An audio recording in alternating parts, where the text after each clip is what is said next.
Hello everyone, welcome back to our channel Login Aid. In this guide video, I will show you how to save location in Citymapper. So first of all, what you have to do is launch open Citymapper application. You can see over here, I've already opened it.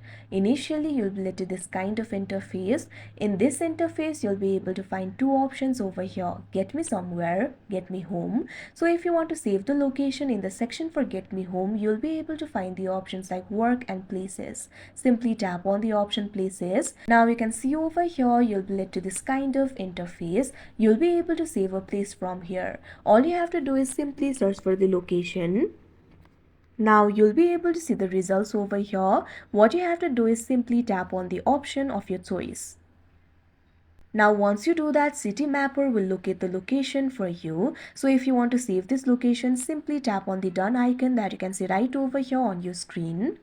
Now after that, you can see over here the new place will be saved. Right over here, you'll be able to see all these saved places. So like this, you'll be able to save the place. So that is how you save location in Citymapper app. I hope you found this video helpful. Thank you for watching. Make sure to like, share and subscribe to our channel.